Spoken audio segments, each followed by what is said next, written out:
Seja muito bem-vindo ao primeiro vídeo desse canal. Oi, eu sou o Rodrigo Teodoro, sou escritor e compositor de áudio para jogos e TV, novelas e afins. O objetivo desse canal é falar sobre criatividade, produtividade e principalmente literatura e escrita criativa, compartilhar com vocês o meu processo de aprendizado dentro desse universo. O conteúdo desse vídeo de hoje é livros que eu li em 2024. Não todos os livros que eu li em 2024, porque senão vai ficar um vídeo muito longo. Já vai ser um vídeo muito longo. Eu li muito quadrinho, mangá, literatura infantil, principalmente por causa do trabalho como escritor, que é uma carreira nova para mim. Vou ter meu primeiro livro infantil publicado em 2025 pela editora Saíra Editorial, então foi parte do meu estudo também, o estudo de livros infantis. Vamos começar aqui. O primeiro é Meus Dias na Livraria Morisaki, do autor Satoshi Igisawa. É um livro muito interessante para quem ama livros, tá? É um livro com a prosa normal, é um drama que para mim não foi muito interessante, o drama da personagem principal, mas por ela teve alguns problemas pessoais, então ela decide morar com um tio em cima da livraria da família. Uma livraria fica localizada no bairro Jinbocho, em Tóquio, um bairro conhecido por ser um aglomerado de livrarias. Então você tem mais de 1000 livrarias num local só, com temáticas diferentes, temáticas muito específicas.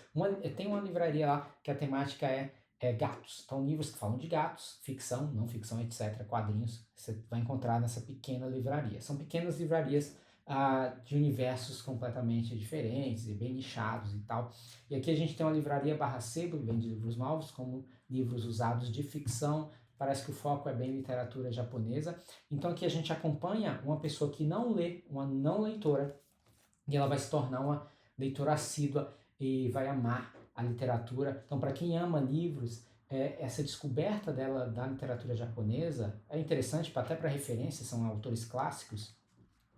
É muito interessante para nós, leitores, apaixonados por livro, alguém que mora numa livraria, quem não sonha em morar em uma livraria, né? Então é um livro que eu diria que o gênero é Slice of Life, né? Tá muito na moda ultimamente, e é um livro para você ler num dia ruim, tá? É um livro que vai te fazer bem num dia ruim, é muito legal. A capa, como vocês podem ver, o meu cachorro é um Beagle, um pequenininho Beagle, ele comeu, então você vê que aqui também os cachorros têm interesse na literatura.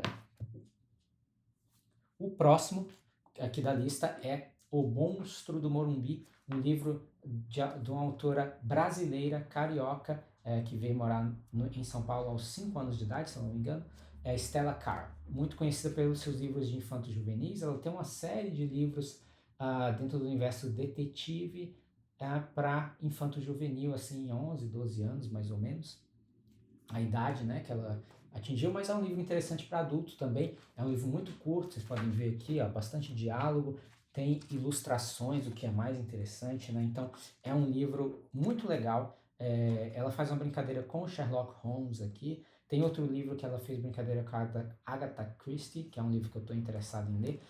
Eu não conheci a autora, eu conheci num sebo na rua, um sebo a céu aberto na Paulista, né? Para quem se interessar conhecer, ele é nos domingos que eles funcionam, em frente à Casa das Rosas, não bem em frente, mas bem perto, R$ 5 cada livro em média, assim. Então, muito livro usado, um bom lugar para você descobrir coisas novas com um preço muito baixo. São Paulo tem muito sebo legal, né? Mas esse é um sebo ao ar livre que eu acho muito interessante. Vai andar de bicicleta, vai e compra um livro.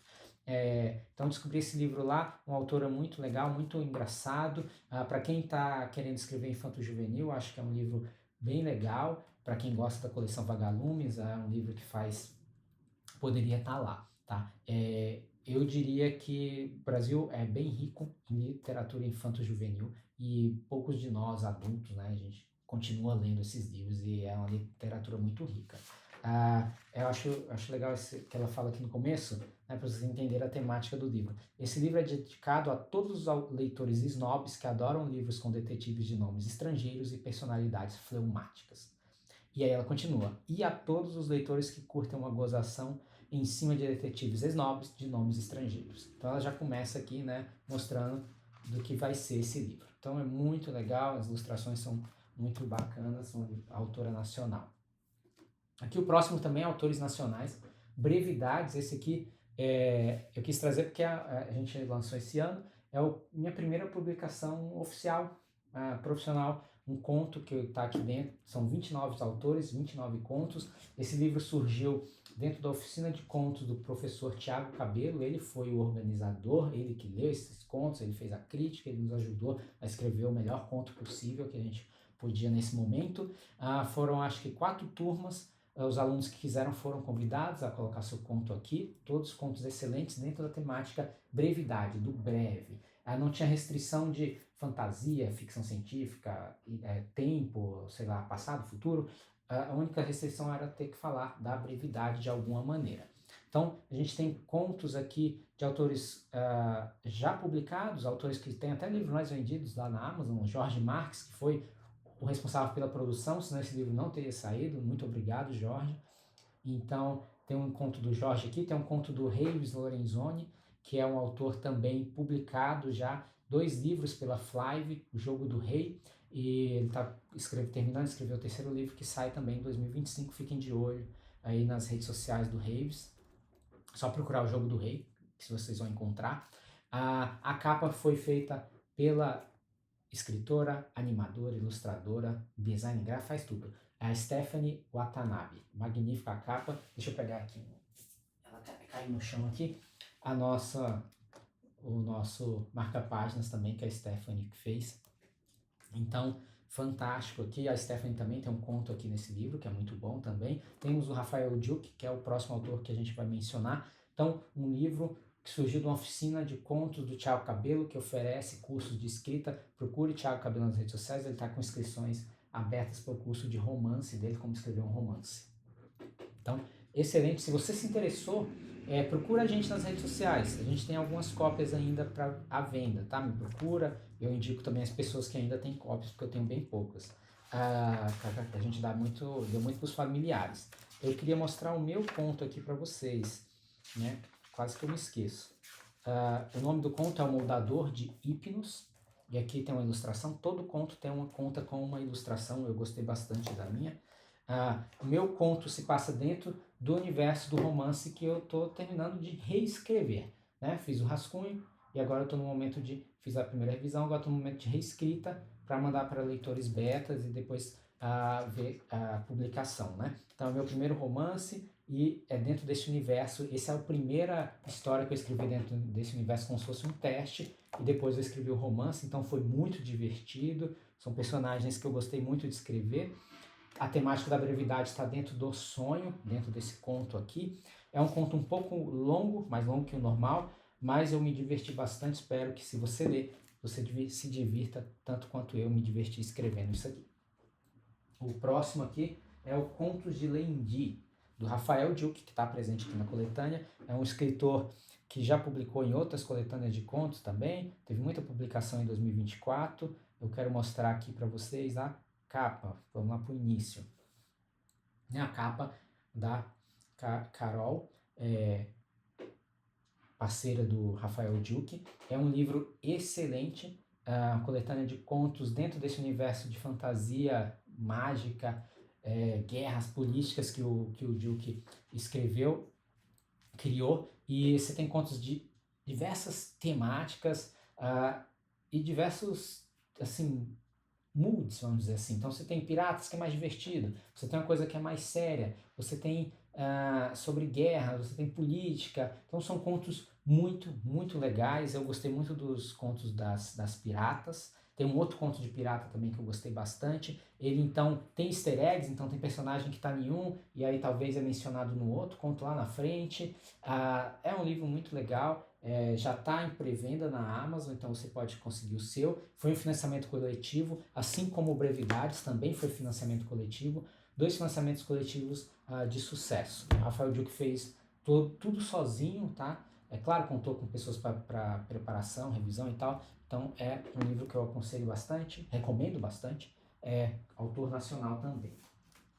Seguindo a lista aqui, a gente tem Harry Potter e a Pedra Filosofal. Isso aqui é uma releitura, eu já li esse livro quando tinha acho que 11 ou 10 anos. A história por trás é eu fui, a gente estava no mercado, eu e minha mãe sempre me deu muito livro quando era criança, mesmo sem pedir, e aí sempre li bastante, incentivado por ela. E então a gente estava no mercado, tinha um videogame lá, aqueles videogame forrequinho de 1000 jogos em um. Aí eu falei, mãe, quero esse. Ela falou, pode levar. Hoje pode levar. E aí depois eu vi o livro. E aí ela falou, leva um ou outro. E aí eu optei pelo videogame no primeiro momento. Pagou. Na hora que saiu do caixa eu falei, eu queria o livro. Ela voltou, a gente trocou, devolveu o dinheiro e aí a gente pegou o livro.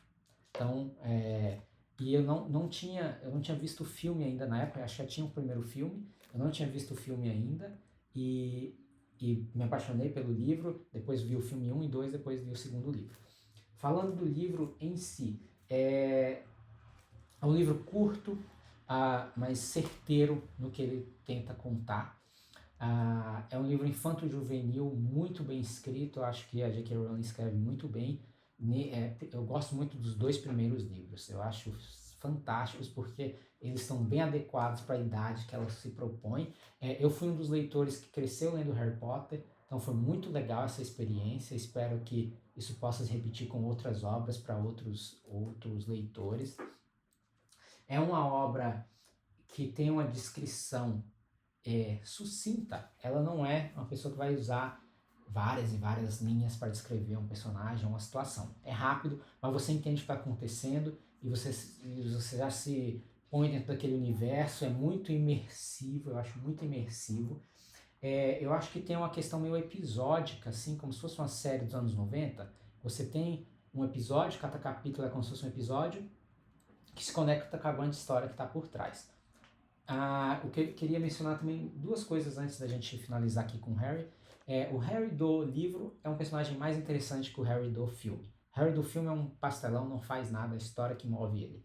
O Harry do livro é um personagem ativo, um personagem que vai atrás do que quer. Ele é um fuxiqueiro, na verdade, né? Ele não tem muito motivo para ficar indo atrás das coisas que estão acontecendo, né? Da pedra, por que ela sumiu e tal. Ele vai porque ele é um fuxiqueiro, é um personagem que é muito curioso, isso é muito legal. Ele é um personagem que reage às situações, ele não só aceita. Então o Duda faz bullying com ele reage, ele dá de volta. A mesma coisa com o Draco, ele faz muita piadinha. Então é um personagem, e ele cresce dentro também do livro, ele vai se aperfeiçoando, vai amadurecendo no primeiro livro. Então é muito, muito legal, um personagem que é muito mais cativante no livro do que nos filmes. E última menção ao Neville, que é um personagem que tem um arco de desenvolvimento muito legal dentro do livro. Ele não aparece tanto nos filmes, no primeiro filme pelo menos, mas ele tem um desenvolvimento de personagem muito legal aqui no primeiro. Começa como um covarde e termina como alguém que se opõe aos próprios amigos para não perder mais pontos para a Grifinória. Então é muito um livro que recomendo bastante para quem quer escrever para infanto-juvenil e jovem adulto. Eu acho que ensina muito a gente como acertar aí com essa faixa etária e fazer um livro que adultos também vão gostar de ler. O próximo é A Lenda da Caixa das Almas, da Paola Siviero, outra autora nacional. Ela é mais conhecida pelo Alto da Maga Josefa, um infanto-juvenil, jovem adulto. Tá na minha lista, é o próximo livro, não é o próximo livro que eu vou ler, mas é o próximo livro dela que eu vou ler antes de ler a continuação da Lenda da Caixa das Almas, que é uma trilogia dentro do universo de fantasia que ela criou, que é muito interessante, o personagem principal é muito interessante, o modo como a magia funciona é também bem interessante. Me lembra um pouco a estrutura do Percy Jackson, pelo menos o início. Eu acho os vilões, que são os espectros, vilões sensacionais, eu gostei muito, ela é muito criativa. Gostei muito da relação com os mentores que existe no livro. E é um livro muito, muito bem escrito, você vai ler muito rápido, não se apegue a ninguém, porque morre todo mundo. Não é spoiler, que eu tô falando quem morreu. O plot twist do livro também é muito legal. A estrutura jornada do herói, mas no final tem uma coisa que acontece que é diferente, que eu achei que ela não ia fazer e ela acabou fazendo. O segundo livro eu não li ainda, mas eu e minha esposa, a gente foi nós fomos no lançamento do segundo livro, e ela fez uma proposta ousada que ela traz a voz de 4 personagens dentro desse livro. Aqui a gente tem uma terceira pessoa, Então o próximo livro ela muda, então é ousado, porque é um livro que ainda está fazendo bastante sucesso, tanto com várias faixas etárias, tanto com crianças quanto com adultos. Então também é um livro que eu indico para estudo. Vocês veem aqui que eu anotei bastante coisa também, porque é um livro que vale a pena para quem está querendo ser escritor. E para quem é leitor, vocês vão se apaixonar, vão querer ler tudo que ela escreve. O próximo é Um Estudo em Vermelho, Arthur Conan Doyle. Sherlock Holmes. Essa aqui é a edição da HarperCollins, que tem um box de 4 volumes com toda a obra do Sherlock Holmes. Aqui, em Um Estudo em Vermelho, dá para entender porque que o Arthur Conan Doyle é um excelente escritor. Eu adorei o livro, é muito divertido. O livro é em primeira pessoa, a visão do Dr. Watson sobre esse universo, sobre esse cara excêntrico que é o Sherlock Holmes. Conan Doyle faz uma excelente descrição do Sherlock Holmes, então é um autor que sabe caracterizar muito bem seus personagens e você já, entendi esse cara, já entendi. E a voz do Dr. Watson define muito bem que tipo de personagem ele é também e vai se comportar durante todo o livro. O meu ponto negativo aqui é a segunda parte, pelo menos os primeiros capítulos da segunda parte. Eu acho que tem uma quebra de narrativa muito grande, parece até que o autor mudou um pouco, fica até um pouco brega, eu acho, a escrita, e depois ela pega de novo no tranco. Não sei o que aconteceu, mas eu acho os primeiros capítulos da segunda parte bem tediosos e assim, chatos. Você demora e fala, putz, vou ter que ler isso aqui mesmo. E aí, só que aí depois do terceiro ou quarto capítulo da parte 2, ele volta e fica sensacional, a história termina muito bem, ele narra muito bem as localizações, né, o local que acontece a cena do crime, você entende tudo o que está acontecendo, sabe? É muito legal isso. É um livro que não tem nem o que falar, né? Um clássico e sensacional. E aí, aproveitando esse livro, eu quero trazer outro que eu não ia trazer, né? Eu peguei uma seleção de livros que eu li durante o ano e quis trazer para vocês, mas esse livro aqui é uma coletânea de contos, eu não terminei, por isso que eu não queria trazer. Mas eu já li 2 contos aqui, é do Neil Gaiman, e é o primeiro conto de abertura aqui, é o conto Um Estudo em Esmeralda, fazendo a brincadeira com o Estudo em Vermelho do Conan Doyle. O Estudo em Esmeralda é uma brincadeira do universo Lovecraftiano dentro do universo de Sherlock Holmes. Então a gente tem um detetive investigando um crime como se fosse dentro do universo Lovecraft, com as criaturas Lovecraftianas. Então é muito legal esse aspecto. O nome brinca com a primeira história que o Sherlock Holmes aparece, e também ele tem vários easter eggs do primeiro livro aqui do Sherlock Holmes, do Estudo em Vermelho, do Conan Doyle, que está presente aqui. Tem hora que até são quase cenas que ele repete, só que dentro do universo do Lovecraft. Então eu achei muito legal, eu diria que é um conto que você vai aproveitar melhor se você já leu Um Estudo em Vermelho do Conan Doyle e se já leu algum conto do Lovecraft. Senão vai ficar meio sem graça. É um livro que é um conto que depende de uma bagagem aí antes de você ler. Próximo livro da lista aqui, na verdade, já vamos trazer 2 de uma vez só, é o autor Ernest Hemingway, O Velho e o Mar e Paris é uma Festa. O Velho e o Mar, a história interessante que eu descobri esse autor no projeto do Eduardo Expo e Thiago Cabelo, dentro do podcast deles, Mini Pod Literário, que eles têm um projeto que eles fazem um encontro com os fãs, com os leitores do Eduardo Expo, que chama Chopp Literário. Acontece toda última quinta-feira do mês, e aí o Dudu e o Thiago escolhem um tema, eles fazem uma breve apresentação desse tema, é online, né, no Google Meets, qualquer um que fizer a inscrição, pagar a taxa pode participar, e aí eles interagem com o público e a gente pode conversar e falar sobre esse assunto, é muito legal, a gente tem um grupo já, então é um momento muito legal de descoberta de novos livros. Então, O Velho e o Mar eu li em preparação para poder participar legal do podcast, poder entender do que eles estavam falando do autor. É um livro que eu diria que melhorou a minha escrita esse ano, nesse meu processo de aprendizagem, de como escrever melhor. O Velho e o Mar me auxiliou bastante, eu acho que, não só O Velho e o Mar e o Paris é uma Festa.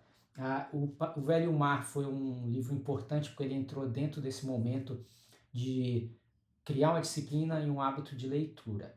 Então ele entrou aí como o primeiro livro dessa nova leva de leitura de 2 a 3 livros por mês.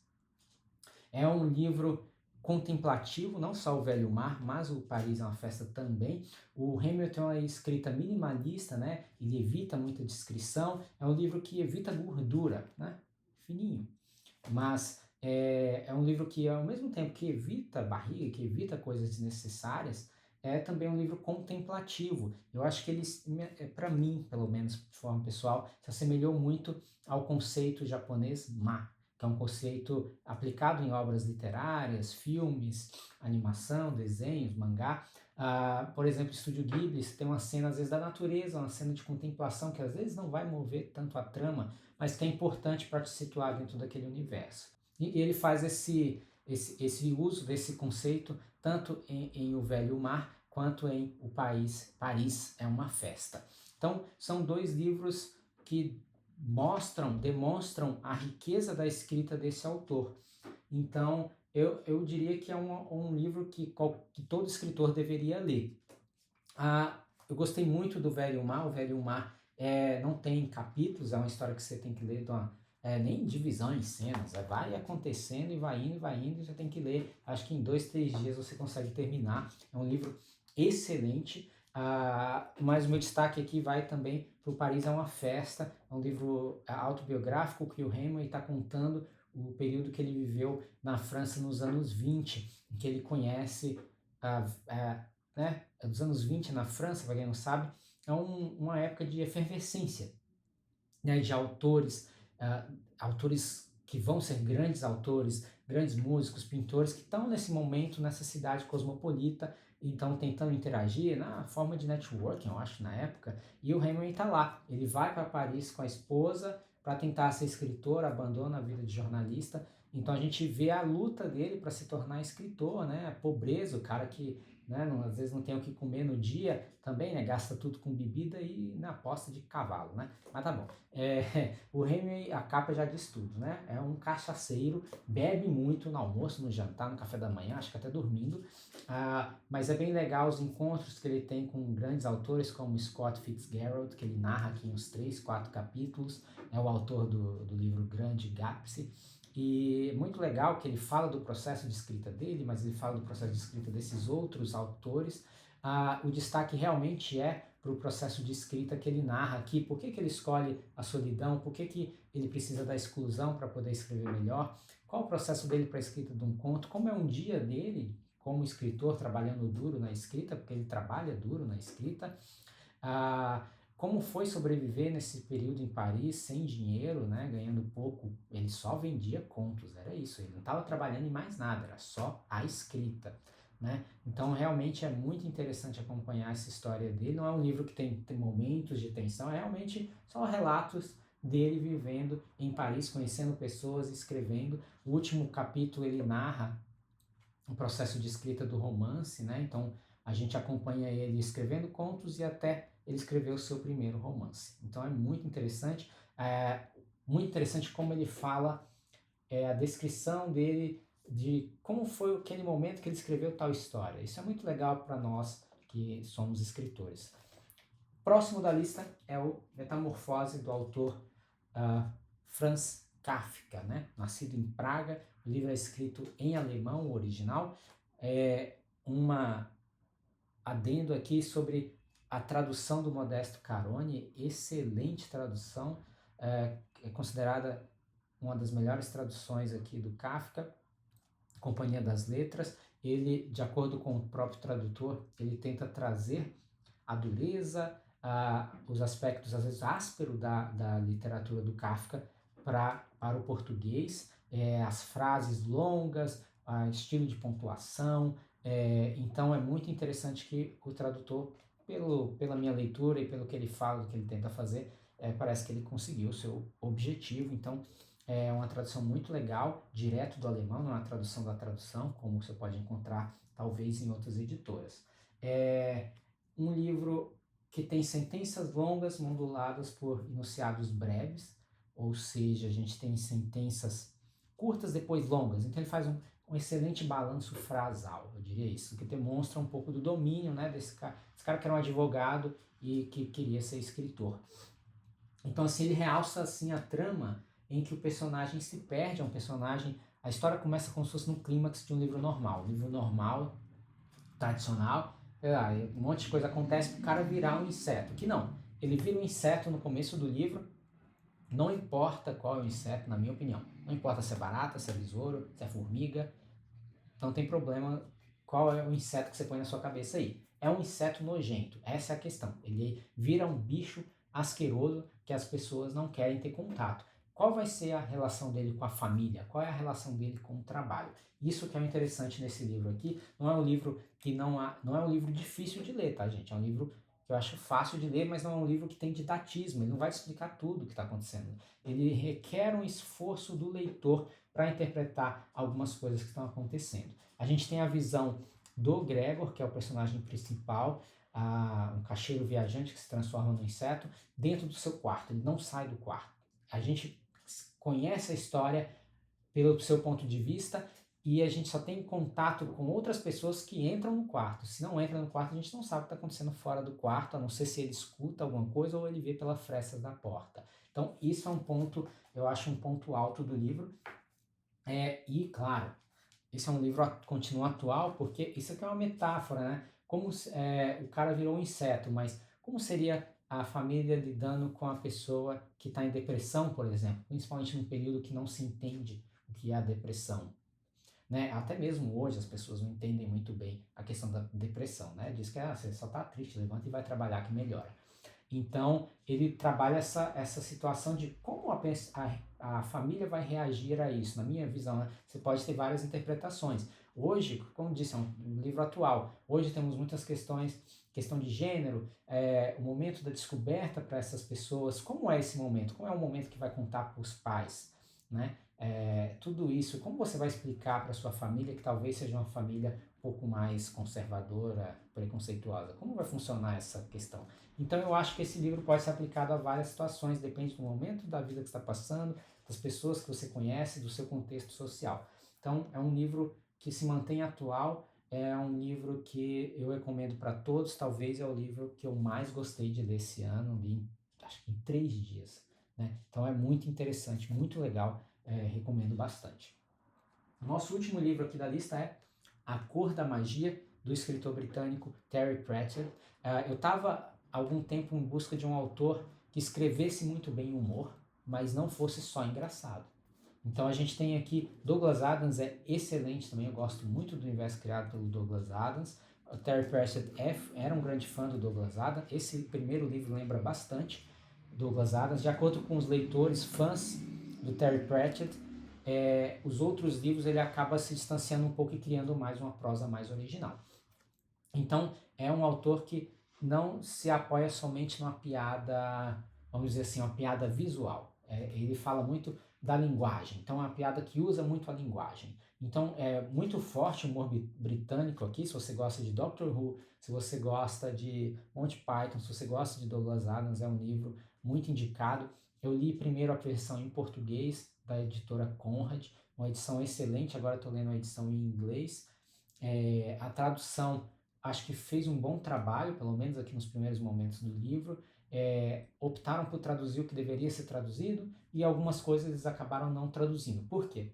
Porque o Terry Pratchett faz muito jogo de palavra, muita brincadeira com as palavras, junta palavras, cria palavras novas. Então, algumas palavras, alguns nomes eles traduziram porque fazia sentido. Outros eles não traduziram porque talvez a piada não faria tanto sentido em português. Então é uma excelente tradução, adaptação. O humor funciona em português, você vai dar risada lendo em português. Eu estou lendo em inglês e tem algumas nuances que ficam mais engraçadas em inglês, mas não se perde nada. Eu acho que o humor não só humor nos livros, mas humor no quadrinho, humor em filmes. Eu acho que é muito difícil a tradução. Parabéns para os tradutores que enfrentam aí esse desafio de traduzir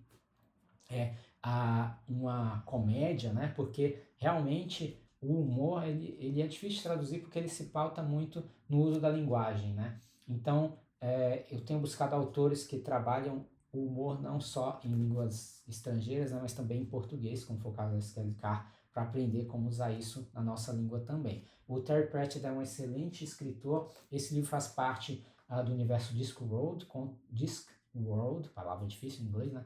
42 livros, tá? Um autor que morreu jovem, 66 anos, poderia ter escrito muito mais. Ele é mais conhecido pelo Good Omens, que é uma série, é um livro que ele escreveu com o Neil Gaiman, que virou série na Amazon Prime. A Cor da Magia é o único livro que você precisa ler, A Cor da Magia e A Luz Fantásticas. Eles são 2 livros, 2 partes.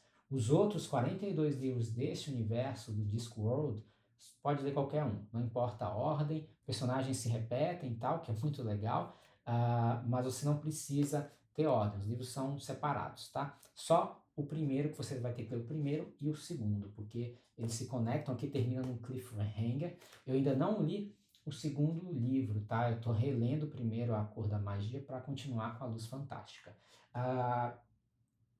Então, eu acho que é isso. É um vídeo, meu primeiro vídeo aqui no canal, que teve certos desafios, áudio que não funcionou, vídeo que o celular ficou cheio de bateria que acabou, encheu a memória, barulho e etc, cachorro latindo, gato miando, uma loucura total. Mas espero que vocês tenham gostado do vídeo até aqui. Se você ficou até aqui, né, um vídeo longo.